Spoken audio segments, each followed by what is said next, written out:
सर्वे भवन्तु सुखिनः सर्वे सन्तु निरामयाः सर्वे भद्राणि पश्यन्तु मा कश्चित् दुःखभाग् भवेत्। सभ्य सामाजिक गण, हम कार्तिक स्नान की वैज्ञानिकता इस विषय पर विचार कर रहे हैं। ये पर्व बहुत लंबा पर्व है, मैं इसको पर्व ही कहूँगा। पर्व किसे कहते हैं? जो हमारी पूर्ति करता है, जो हमें जोड़ता है, जो हमारे जीवन में उत्साह और उमंग भरता है, उसका नाम पर्व है। तो एक महीने का पर्व है, इसको आप लोक परंपरा कह सकते हैं, और सरल कहना चाहें तो ये हमारी जीवन शैली है, हम ये कह सकते हैं जी। तो अब हम आगे बढ़ते हैं कि मैंने पिछले व्याख्यान में बताया था कि हमारे आयुर्वेद के आचार्य मूल रूप में इसके क्या है? आयुर्वेद है।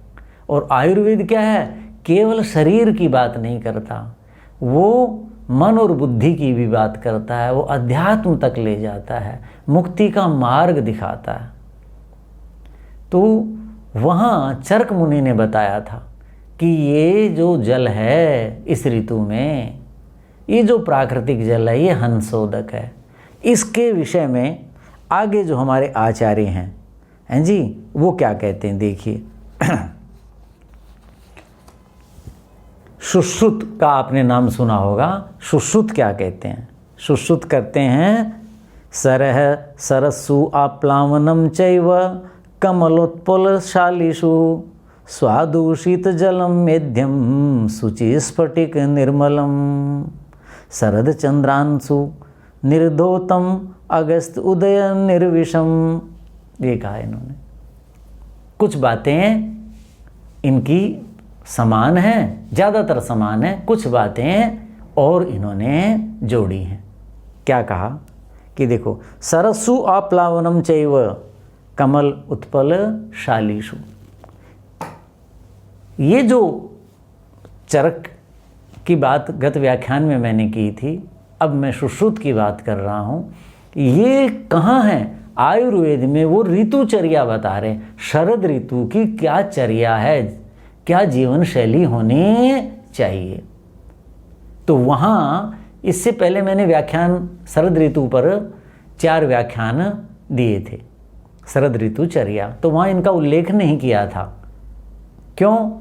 कि मैंने सोचा था कि कार्तिक स्नान एक अलग कर्मकांड है और वो शरद ऋतुचर्या से और अधिक महत्व रखता है, इसलिए इन पंक्तियों का वहाँ उल्लेख मैंने नहीं किया था। शरद ऋतु में तो क्या था कि भाई इस ऋतु में बीमार होते हैं, पित्त कुपित होता है, पित्त कुपित न हो गया हो तो उसे शांत कैसे करें, उसके लिए एक जीवन शैली बताई थी, बीमार न हो। उसके बाद देखो नवरात्र में क्या कहा कि नहीं भाई केवल चर्या से बात नहीं बनेगी, इसमें तो उपवास भी करना होगा, मानसिक कमजोरी आ जाती है, उसके लिए आपको क्या करना होगा? कुछ पूजा पाठ भी करना होगा। बौद्धिक स्थिरता के लिए आपको फल आदि शुद्ध पवित्र चीज़ें ही, जो अन्न में थोड़ी तामसिकता होती है, सात्विक चीज़ें ही लेनी है। शिव संकल्प वाला मन हो जाए, बुद्धि सात्विक हो जाए, रितम भरा हो जाए, इसलिए उपवास करवाया था नवरात्र का। अब आचार्य क्या कहते हैं कि नहीं, उनसे भी बात नहीं बनेगी। ये जो कार्तिक मास है, इसमें क्या कहा? कार्तिक मास में पित्त इतना कुपित हो जाता है, इतना कुपित हो जाता है कि इसमें रक्त मोक्षण कराना पड़ता है, यानी खून निकालना पड़ता है। आयुर्वेद की विधि है रक्त मोक्षण, और पित्त रक्त में हो चला जाता है, तो उससे पित्त फालतू उस रक्त के माध्यम से निकल जाए। या विरेचन की एक पद्धति है, विरेचन, उसके माध्यम से भी पित्त का जो है शरीर से निर्हरण किया जाता है, ये लिखा। तो ये कहा कि रक्त मोक्षण, विरेचन आदि क्रियाओं के द्वारा पित्त निकाल दीजिए, नहीं तो ये आपको बीमार करेगा, बहुत बुरा, यानी मृत्यु तक हो जाती है। आपने देखा होगा ये बुखार इतने भयंकर होते हैं, बहुत लोगों की मृत्यु होती है। तो इतनी खतरनाक ये ऋतु। और उसका कार्तिक मास, अभी मैं आगे चर्चा करूँगा। कार्तिक मास का जो अंतिम सप्ताह है उसको यमदंष्ट्रा कहा है, यमराज की दाढ़, इतना है। तो इसलिए पूरा महीना ही कहा कि भाई शीतल जल में अमृत के समान उत्तम जो जल है उसमें स्नान करो, ये धर्म है, धारण करने योग्य है। तो उस शरद ऋतु चर्या में ही आगे सुश्रुत कहते हैं, वो भाग मैंने यहाँ लिया है। सुश्रुत क्या कहते हैं? सरस्सु आप्लावनम, जो सरह, एक होता है सरह, सरोवर जिसे कहते हैं, एक होता है तालाब। तालाब मानव निर्मित होता है। सरोवर क्या होता है? प्राकृतिक रूप से जहाँ बहुत बड़ा जल संग्रह होता है उसको कहते हैं। तो वो सबसे उत्तम है, उसमें इंद्र जल होता है। और कितने सूर्य की किरणें उस पर पड़ेंगे, कैसे? चंद्रमा की किरणें, तारे जो हैं उनका प्रकाश होगा। तो कहते हैं उनमें कमल उत्पल शालिशु, जिसमें कमल, उत्पल नील कमल को कहते हैं विविध कमल और नील कमल जिसमें खूब, शाली का मतलब लहलहा रहे हों, उद गए हों। तो ये कमल आदि क्या करते हैं? ये भी जल को शुद्ध करते हैं। जैसे काई होती है ना, वो क्या करती है? जल को शुद्ध करती है। काई के नीचे हटा के देखिएगा, इतना शुद्ध जल मिलता है, बहुत उत्तम, प्राकृतिक रूप से। ऐसे ही कमल जो है वो जल को शुद्ध करता है। तो कमल और नील कमल आदि जितनी भी कमल की प्रजातियां हैं, कहते हैं वो जिसमें खूब लहलहा रहे हों, ऐसे सरोवरों में स्नान करना चाहिए, ऐसा लिखा। स्वादु शीत जलम मेध्यम, ये जो जल कैसा है? स्वादु होता है। ये कैसा होता है? स्वादु होता है। देखो वर्षा ऋतु में मैंने क्या बताया था?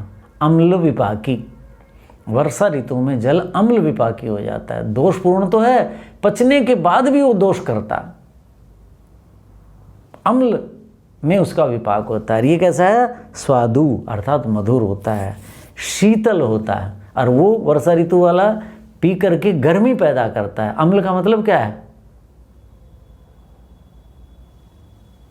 खटाई, पित्त, ये पैदा करता है, वो गर्मी होती है।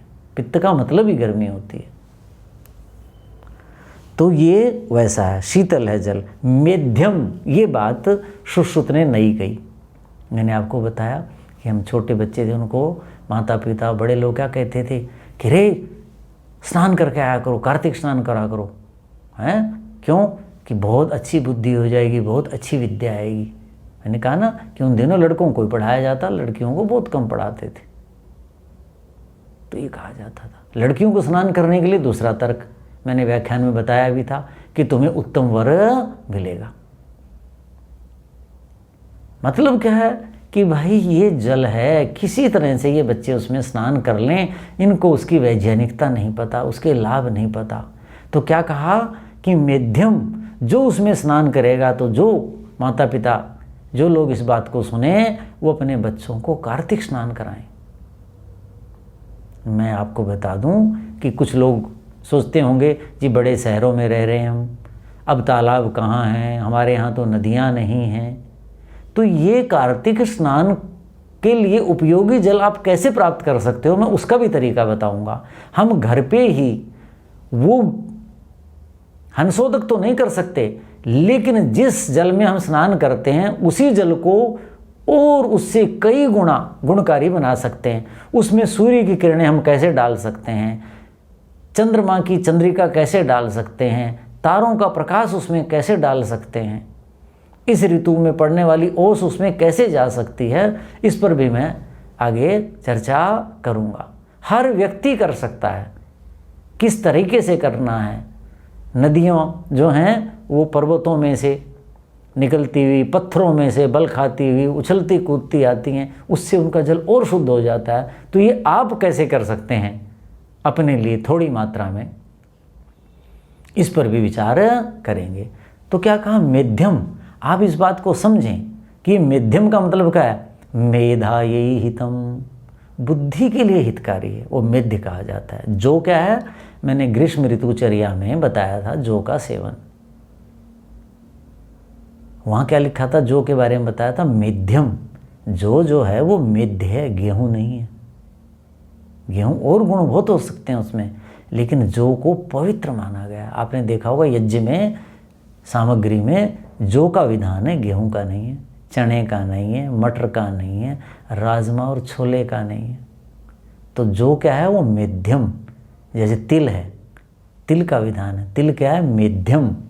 गाय का घी क्या है? मेध्यम। गाय का दूध क्या है? मेध्यम। आंवला क्या है? मेध्यम। बिल क्या है? मेध्यम। बिल्लू फल, बेलपत्र जिसे कहते हैं, ये चीज़ें। अश्वत्थ, पीपल के वृक्ष की छाया कैसी है?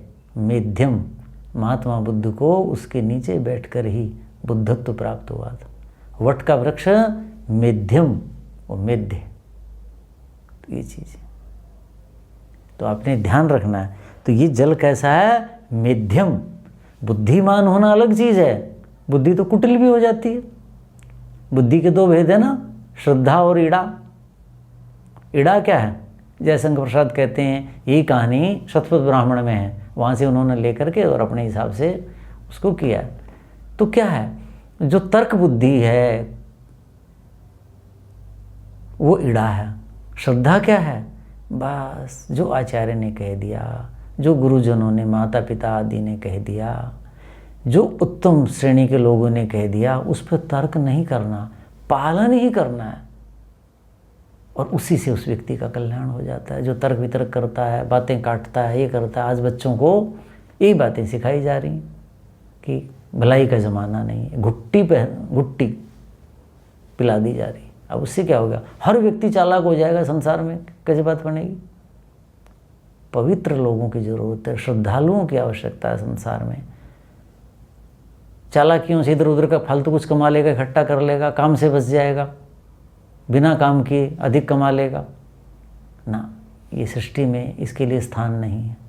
बहुत परिश्रम, बहुत मेहनत, श्रद्धा, यही बड़ी चीज़ है। तो ये चीज़ है। तो मेधा बुद्धि जो है आएगी तो हम श्रद्धावान बनेंगे, और श्रद्धावान ही ज्ञान को प्राप्त करता है। ज्ञान अलग चीज़ है, साक्षरता अलग चीज़ है। इतने अंक ले लिए, वो डिग्री ले ली, वो नौकरी ले ली, इतना धन कमा लिया, इतना नाम कमा लिया, इतनी सर्टिफिकेट कर ली, ये मेधा नहीं है।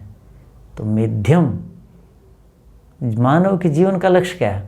धर्म, अर्थ और काम पूर्वक मोक्ष की प्राप्ति। तो ईड़ा जो है वो वहाँ नहीं पहुँचने देती। मेधा जो श्रद्धा वाली चीज़ है वही है। तो ये जल जो है इसमें स्नान करेंगे। कुछ लोग होते हैं ना कि जी हमारा बच्चा तो कहना नहीं मान रहा, पता नहीं भी, कईयों को पहले ही लगता है पता नहीं आजकल बच्चे खराब हो रहे हैं, पता नहीं हमारा बच्चा भी कहीं उसी मार्ग पे न चल जाए, पता नहीं ये बुढ़ापे में सेवा करेगा कि नहीं, कहीं कुमारगामी तो न हो जाए, हमारे कुल की परंपराओं को तोड़ने वाला तो न हो जाए। ऐसे भविष्य के बारे में शंकाग्रस्त रहते हैं। वो अपने बच्चों को घर में हंसोदक तैयार करें, उससे स्नान कराएं। बाहर है तो बहुत अच्छी बात है, 10 किलोमीटर जाना पड़ जाए तो क्या हो गया? ये घूमने जो जा रहे हैं किस लिए जा रहे हैं? अब देखिए आप, कार्तिक स्नान जब आएगा, कुरुक्षेत्र जाके स्नान करके आएंगे लोग, कपाल मोचन जाके करके आएंगे। और ये तो मैं यहाँ करनाल के आसपास की कह रहा हूँ, अलग अलग जहाँ तीर्थ बना रखे हैं, वो तीर्थ इसलिए है कि वे आसपास के लोग वहाँ से स्नान कर लें। तो बच्चों को ये कराएं। स्वयं मन अशांत रहता है, तर्क वितर्क करता है, धर्माचार्यों की, सदाचारी लोगों की, श्रेष्ठ साधु पुरुषों की बातों पर विश्वास नहीं होता, मन नहीं लगता, अशांत रहता है, कार्तिक स्नान कीजिए। इसलिए सुश्रुत कहते हैं, सुश्रुत तो सर्जरी के हैं, शल्य क्रिया के हैं, ये तो और अंदर तक जाने की बात करते हैं ना। इसलिए का मेध्यम मेधायै हितम है। चरक जो थे वो तो काय चिकित्सा के थे, ऊपर का दे दिए, ये तो अंदर खोलने वाले आदमी, सब कुछ खोल के दिखाओ, देखा होगा कौन संग कैसा, उसमें क्या तत्व हैं, क्या श्राव होते हैं, क्या कैसा होता है। तो वो कहते हैं मेध्यम मेधाये हितम, ऐसा है। शुचि पवित्र है, चरक ने भी ये बात कही थी। स्फटिक निर्मलम, ये कहा स्फटिक मणि के समान निर्मल हो जाता है। मैंने कहा ना, हमने देखा हुआ काई हटा के देखो इतना बढ़िया मिलेगा। तो जितना भी वर्षा के कारण जल में दोष आया था, सूर्य की किरणें, चंद्रमा की चंद्रिकाएं, तारों की जो रोशनी है, इन सब ने मिलकर के क्या किया हुआ है, उस जल को फाड़ दिया और उसका जो बुरा भाग था नीचे बैठा दिया, और उसका जो बुरा भाग था उसको ये कमल, ये काई और जो जलीय वनस्पतियाँ उसमें होती हैं, वो सब उसको अपना भोजन बना लेती हैं और जल को निर्मल कर देती हैं। तो ये देखा मैंने, बहुत शुद्ध पवित्र हो जाता है, कांच जैसा। तो स्फटिक निर्मलम, स्फटिक मणि के समान निर्मल होता है, ऐसा ये आचार्य कहते हैं। अब देखिए, अब एक आचार्य भाव प्रकाश, बहुत प्रसिद्ध हैं, सबसे बाद के जो आचार्य उनमें से एक हैं, ये कुछ 100 साल पहले हुए हैं। भाव प्रकाश बहुत, भाव प्रकाश निघंटू इनकी पुस्तक बहुत प्रसिद्ध है, बहुत प्रसिद्ध है। पूर्ववर्ती ज़्यादातर आचार्यों के जो तथ्य थे वो, और स्वयं अपने तथ्यों को एकत्रित करके बहुत उत्तम ग्रंथ की रचना की है, उसका नाम है भाव प्रकाश। तो भाव मिश्र नाम के आचार्य थे, वहाँ भाव प्रकाश निघंटू में ये लिखते हैं, क्या लिखते हैं, गांगम आश्विजे मासी प्रायो वर्षति वारिदः, सामुद्रम तो आश्विने मासी गुणई गांगवद आदिशेत, ये लिखा। हमारे यहाँ आचार्य आयुर्वेद के जल का विचार करते हैं, एक गांगम एक सामुद्रम, एक गंगा से संबंधित एक समुद्र से संबंधित जल, दो प्रकार का। तो गांगम जल, गंगा का जल कौन सा माना जाता है, एक तो गंगा माता का जल जो गोमुख से गंगोत्री से आता है। हिमालय क्या है, वो तो स्वर्ग है, वहाँ से जल आता है, जड़ी बूटियों से होता हुआ, विविध उसमें भूमि के अंदर धातुएं हैं, उनका स्पर्श करता हुआ आता है, और वो इतना उत्तम होता है, आप उसकी महत्ता जानते हैं। तो उससे मिलता जुलता, उसके समान गुणों वाला जो जल है वो गांगम जल कहलाता है। एक है समुद्र, समुद्र सबसे निकृष्ट जल समुद्र का, और सबसे उत्तम जल है गंगा का। तो दोनों प्रतीक बना दिए, अर्थात जिन जलों में दोष हैं वो समुद्र के जल के निकट के, उससे संबंधित, सामुद्रम समुद्र से संबंधित, गांगम गंगा से संबंधित। तो ये कहते हैं कि आश्विजे मासी वर्षति वारिदः, वारिदः जल को देने वाला जो बादल है, आश्विजे मासी, आश्विन मास में जब वो वर्षति बरसता है, जब वो आश्विन मास में बरसता है तो क्या होता है, गांगम जलम वर्षति, गांग जल की वर्षा करता है, अर्थात गंगा के जल में जो गुण हैं उससे मिलते जुलते वैसे ही गुणों वाले जल की वर्षा करता है। अर्थात आश्विन मास में तो वर्षा, क्यों, आसमान शुद्ध हो चुका होता है, सारे दोष निकल गए होते हैं, और उस समय वो बरसता है। तो कहता है, अब क्या है, सामुद्रम तो आश्विने मासी गुणई गांगवद आदिशेत। और सामुद्रम जल कौन सा होता है, जो वर्षा ऋतु में जो वर्षा था, जिसमें समुद्र के जल के समान दोष थे, उसको सामुद्रम जल कहा। तो वर्षा ऋतु का जो जल था, कहते हैं वो भी आश्विजे मासी, आश्विन मास आते आते गांगवत भवेत, गंगा जल की तरह ही हो जाता है वो। तो देख लीजिए, तो आश्विन मास में जो है वर्षा ऋतु का जो जल है, समुद्र जल की भांति जिसमें विभिन्न दोष थे, वो जल भी गंगा जल बन जाता है, इतना पवित्र हो जाता है। तो आश्विन जब पूरा हो जाता है और कार्तिक आरंभ होता है, तो उस समय हर वर्ष ऐसा नियम है। अब इस वर्ष जो कार्तिक है वो 1 नवंबर से आरंभ हो रहा है, क्योंकि मैंने पिछले व्याख्यानों में बताया था, आप लोगों को जानकारी भी होगी, इस बार 2 आश्विन थे। हमारे चंद्र गणना विक्रमादित्य का जो ये वर्ष है, प्रतिपदा, द्वितीया, तृतीया, अमावस्या, पूर्णिमा जिनमें आती है, चंद्रमा के अनुसार गिनती है। तो ये जो है 354 दिन का वर्ष होता है, और सूर्य के अनुसार 365 सही 1/4 आप जानते ही हैं अंग्रेजी पद्धति से। और हमारे यहाँ जो संक्रांतियाँ हैं वो सूर्य की गणना के अनुसार होती हैं। तो वो ऐसे जो सूर्य के अनुसार ऋतुएं बनती हैं, तो हमारे जो चंद्रमा के अनुसार वर्ष हैं उसी के अनुसार ऋतुएं आती रहें, इसलिए तीसरे वर्ष 2 महीने कर दिए जाते हैं। यानी 33वां जो महीना, 32.5 महीने के बाद कोई एक महीना ऐसा आता है, वो बाद में कभी बताऊंगा ज्योतिष का नियम है क्यों आता है, कैसे है, किस महीने में होता है। तो वो एक महीना अतिरिक्त जोड़ दिया जाता है। उसको मल का मतलब 3 वर्षों का मैल था, वो इकट्ठा हो गया था। उसको अधिक मास भी कह देते हैं, यानी 12 की बजाय 13वां इसलिए अधिक है। उसको पुरुषोत्तम मास भी कह देते हैं कि भाई नहीं मैल क्यों कहें उसको, समय तो परमात्मा का बनाया हुआ है, भगवान काल का बनाया हुआ है। वो जो महाकाल है वो भगवान है, कहते हैं उसकी बनाई हुई चीज़ मैल कैसे हो सकती है। तो क्या कहें, पुरुषोत्तम मास का, पुरुषों में उत्तम पुरुष हम हैं, हम सब में उत्तम पुरुष कौन, वो विराट पुरुष। तो कहते हैं पुरुषोत्तम मास, ऐसे ऐसे उनके नाम हैं। तो वो महीना था, इसलिए इस बार कार्तिक देर से। जो व्यक्ति अंग्रेजी तिथि से जानना चाहते हैं, जैसे मैंने कहा शरद ऋतु 10 सितंबर से 10 नवंबर सामान्य समय है। कभी वो 5-7 दिन पहले भी आ जाती है, 1 सितंबर से 25 या 20 से प्रभाव अगस्त से भी शुरू हो जाता है उसका, लेकिन 1 सितंबर से लगा लीजिए। और उधर 20 नवंबर तक, क्योंकि पित्त का बहुत प्रकोप रहता है, वर्षा जिस दिन देर तक चलेगी जिस वर्ष, उस वर्ष वो 20 नवंबर तक भी शरद ऋतु अपना दुष्प्रभाव करती रहती है। अभी लोग हम मुझसे पूछते हैं, आज ही पूछ रहे थे, डॉक्टर साहब वो चीज़ कब खानी शुरू करें, डॉक्टर साहब वो ऐसा कर लें क्या, वो ऐसा कर लें क्या।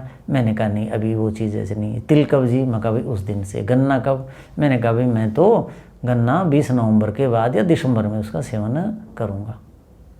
तो जी पूजा तो हो गई। मैंने कहा ये लोग मानते नहीं हैं, जीभ इनकी रुकती नहीं है। तो भाई धर्माचार्यों ने कहा कि भाई पिछले साल का जो गन्ना था वो विजयादशमी से, इस साल का है वो दिवाली से कर लो। लेकिन जो धैर्य रख सकता है बच्चों की तरह उछल कूद नहीं कि दादी जी दाल कब बनेगी, भूख लगी हुई है, अरे बेटे बनने वाली है, नहीं बस दे दो। ऐसे जो बाल स्वभाव के लोग हैं उनके लिए नहीं बनाए। असली गन्ना का जो समय है वो तो दिसंबर में बढ़िया विपाक हो जाएगा। तो कहने का ये आशय है कि ये जो कार्तिक का स्नान का समय है, ये मान लीजिए कि देसी महीने के अनुसार आगे पीछे हो जाता है, कई बार जल्दी भी हो जाएगा। तो 20 अक्टूबर से 20 नवंबर इसको मान लिया करें। 20 अक्टूबर से 20 नवंबर के भी हमने कार्तिक स्नान करना ही करना है। इसको कार्तिक का तो महीना दे दिया ना, कार्तिक तो सूर्य के अनुसार भी है और ये चंद्र के अनुसार है, तो आप उसके अनुसार मान के चलें इसको।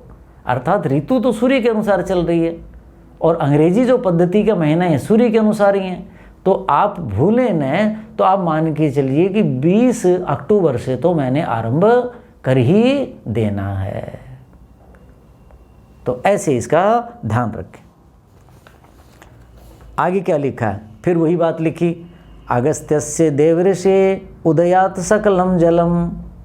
अगस्त जो देव ऋषि है, अगस्त ऋषि देव ऋषि माने जाते हैं जी। कुछ इस भूलोक के ऋषि हैं, कुछ देवलोक के ऋषि हैं। और ऋषि परंपरा की बातें जब आती हैं तो उस समय वो चर्चा की जाएगी। तो कहने का ये आशय है कि वो कहते हैं कि ये भी वही मानते हैं कि जब भगवान अगस्त अर्थात अगस्त नक्षत्र, उसका नाम रख दिया कि तारे का, जब उसका उदय होगा वो प्रकृति के अनुसार उदय होता है, सूर्य सिद्धांत है उसके अनुसार। तो कहते हैं उस समय निर्मलम, जल निर्मल हो जाता है। कि गंग क्यों हो जाता है, कहते समुद्र जल था इतना दूषित था वर्षा का, कहते हैं कि भाई वो निर्मल हो जाता है उस समय। और वो कैसा हो जाता है? निर्विषम। देखो तीनों ने विष शब्द का प्रयोग किया, चरक ने भी, सुश्रुत ने भी, और अब ये भाव प्रकाश भी कह रहे। इसका मतलब वर्षा ऋतु का जल विष युक्त होता है, कितना हानिकारक होता है। तो उस जल से और उस जल से पैदा होने वाली जो चीज़ें हैं उनसे यथासंभव बचें। आश्विन क्या, कार्तिक से पहले उनका सेवन न करा करें। ये हरी सब्जियां, ये वो चीज़ें जो भी खा रहे हैं आप लोग, बचें इनसे। फिर क्या कहा? स्वादु हो जाता है। क्या हो जाता है? वो स्वादु है, ये बात पहले भी कही, मधुर हो जाता है, मीठा हो जाता है। और अम्ल विपाकी नहीं, मधुर विपाकी, उसका विपाक भी मधुर हो जाएगा। अब इस जल को पिएंगे, इस जल का भोजन में उपयोग करेंगे तो पित्त नहीं बनेगा। ऐसा जल का करें। आगे एक बहुत बड़ी तगड़ी बात लिख दी है, शुक्रलम। ये नई बात की, न ये बात चरक ने लिखी, न सुश्रुत ने लिखी। इन्होंने और समाज में अध्ययन किया होगा, प्रयोग किए गए होंगे। तो कहता शुक्रलम, शुक्र को लाने वाला। हम जो स्त्री पुरुष हैं उनकी जो सातवीं धातु है उसको शुक्र कहते हैं। स्त्रियों में उसको रज कहते हैं, पुरुषों में उसको शुक्र यानी वीर्य कह देते हैं। तो जो सातवीं धातु उसकी वृद्धि करता है। क्यों, क्या कहा? स्वादु, पहले भी कहा स्वादु, अर्थात अम्ल विपाकी होगा तो उससे शुक्र नहीं बनेगा, उससे उत्तेजना आएगी, दोष पैदा हो जाएंगे। तो ये कहा कि ये तो इतना उत्तम जल है कि ये तो शुक्र को भी पैदा करता है, जिससे मनुष्य में तेज आता है, जिससे हमारी जो वंश की वृद्धि होती है, उत्तम योग्यतम संतानें जो हैं वो हमारे घर में आती हैं। अदोषलम, इसमें कोई दोष नहीं होता। निर्विषम अलग चीज़ है कि विष शांत हो गए, अदोषलम विष नहीं है लेकिन अम्ल विपाक का दोष है। तो कहते हैं नहीं, अदोषलम, इसमें कोई दोष नहीं है, लेकिन ये शुक्र लेके आता है, इतना ये उत्तम है। अब देखिए आगे बढ़ते हैं। तो अब हमने इन तीनों आचार्यों को जाना कि ये आचार्य कौन है? जो शरीर, मन और बुद्धि के आचार्य हैं। आज की मेडिकल साइंस में जैसे औषधि दे दी, केवल इतनी बात नहीं, हमारे आयुर्वेद का आचार्य जो था वो आयुर्वेद, आयु का वेद उनको ज्ञान था। तो आयु किसका नाम है? शरीर का नाम नहीं है। इस शरीर में मन और जो बुद्धि है वो सारा, अर्थात स्थूल शरीर और सूक्ष्म शरीर, इन दोनों में कैसे ये लाभ देते हैं इसके बारे में ये कहा। क्या कहा? अब देखिए क्या कहा? शरद चंद्रांशु निर्धोतम। शरद ऋतु का चंद्रमा बहुत अच्छा माना जाता है, बताया था। अभी लगातार बहुत व्याख्यान हो गए, इसलिए मैंने अभी जो शरद पूर्णिमा आ रही है 2 दिन के बाद, उस पर व्याख्यान नहीं किया कि बहुत व्याख्यान हो जाएंगे, भोजन उतना ही देना चाहिए। ये व्याख्यान क्या है? शास्त्र हैं। शास्त्र क्या है? ज्ञान बुद्धि का भोजन है। तो इसलिए सोचा कि अगले वर्ष ये व्याख्यान आपके सामने लाऊंगा। तो शरद ऋतु का जो चंद्रमा है, पूर्णिमा जो शरद ऋतु की है, जिसको शरद पूर्णिमा कहते हैं, कोजागरी पूर्णिमा कहते हैं, वो बहुत उत्तम होती है। तो कहते हैं शरद ऋतु का जो चंद्रमा है उसकी जो चंद्रिका है वो 12 चंद्रिकाओं में सबसे उत्तम होती है। तो क्या है? उन चंद्रिका से जो धो दिया गया है, यानी जल को भी धो दिया, जो जल सबको धोता है, जो सबको निर्मल करता है, हर कपड़े को धोता है, शरीर को धोता है, हर वस्त्र को, हर वस्तु को जो धोता है, उसका नाम जल है। लेकिन क्या कहा? जल को भी जो धो देती है उसका नाम चंद्रिका है। तो कहते हैं शरद चंद्र, शरद ऋतु के चंद्रमा ने जिसको धो दिया है, कुछ भी जिसमें विकार नहीं छोड़ा, ऐसा जो जल है, कहते हैं भाई उसका आपने उपयोग करना है। अब ये देखो क्या कहा। अब मैं आपको बताना चाहता हूँ कि क्रम क्या होना चाहिए इसका। अब व्याख्यान आज का इसकी अंतिम बात कहता हूँ। सबसे पहले हमें वर्षा ऋतु में जो जल था, इंद्र जल था, उसकी जो नदियाँ हैं और हिमालय की नदियाँ, कहते हैं वो जो नदियाँ हैं उनका जो जल और जो पत्थरों में बहता हुआ ऐसे टूट जाता है, जैसे टूट जाता है, तो कुछ जल बहुत भारी होते हैं, कुछ जल हैं जिनमें कि धातु जिसे मेटल कहते हैं उसकी मात्रा बहुत ज़्यादा होती है, और कई प्रकार के दोष हो जाते हैं। तो जब जल बहता हुआ, सामान्यतः आपने सुना होगा लोग क्या कहते हैं, भाई बहता हुआ जल साफ होता है, तो बहता हुआ का मतलब क्या हुआ कि यूँ बह रहा है। लेकिन जो जल ऐसे गिरता हुआ आएगा, झरने से गिर रहा है, प्रपात से गिर रहा है, एक पत्थर पे चढ़ करके फिर दूसरे पे गिर रहा है, ऐसे बहता हुआ आ रहा है, सबसे उत्तम वो जल है, उस जल में आप स्नान करें। यानी सूर्य चंद्र तारे उनसे तो धो दिया गया, उसके साथ ये जो पत्थर थे इनके अंदर जो धातुएं थी उनका लाभ मिला। और पत्थर से जब गिरता है जल, उसके बाद उसके अंदर जो जैसे दही को रिड़कते हैं और उसका स्नेह अंश अलग हो जाता है, वो भाग अलग हो जाता है, ऐसे ही जल का शोधन होता है उनसे। तो सबसे उत्तम तो वो जल है। उसके बाद कौन सा जल होना चाहिए? तालाब का जल, सरोवर, नदी फिर सरोवर जो प्राकृतिक रूप से इकट्ठा हुआ है। फिर उसके बाद तालाब जिसमें मनुष्य ने बनाए हैं, ग्रामीण क्षेत्र में आप देखेंगे अपने उपयोग के लिए बना के रखते हैं जी वो। उसके बाद बावड़ी, बावड़ी क्या होती है? उसमें तालाब और कुएं के बीच की होती है, जहाँ जल थोड़ा ऊपर होता है और पैदल जा कर के सीढ़ियों से उस जल को लिया जा सकता है। लेकिन वो जल किसका है? भूगर्भ का। इसका मतलब वो खुली जगह है, वहाँ सूर्य की किरणें भी जा रही हैं, वहाँ चंद्रमा की चंद्रिका भी जा रही है, तारों का प्रकाश भी जा रहा है, और हमारे ऊपर की वायु भी जा रही है। तो उसके बाद आपने तालाब ना कुएं का जल उसका सेवन करना है स्नान के लिए। उसके बाद आपका नल आता है, जो नल के आ रहे हैं ये, और उसके बाद घड़े का जल। ये क्रम है। तो जो जितने पहले का वो उत्तम है, अपनी अपनी व्यवस्था के अनुसार कर लें। तो अब इन जलों में भी घड़े का जल है, नलके का जल है, जिनके पास नदी नहीं है, सरोवर नहीं है, तालाब नहीं है, बावड़ी नहीं है, वो क्या करें? तो उनके लिए मैंने अभी आपसे चर्चा की थी कि मैं बताऊंगा कि इसको कैसे कर सकते हैं। तो आज का जो व्याख्यान है हम यहीं समाप्त करते हैं। अगले व्याख्यान में शेष जो बातें हैं उन पर हम विचार करेंगे। ओम शांति शांति शांति। ओम।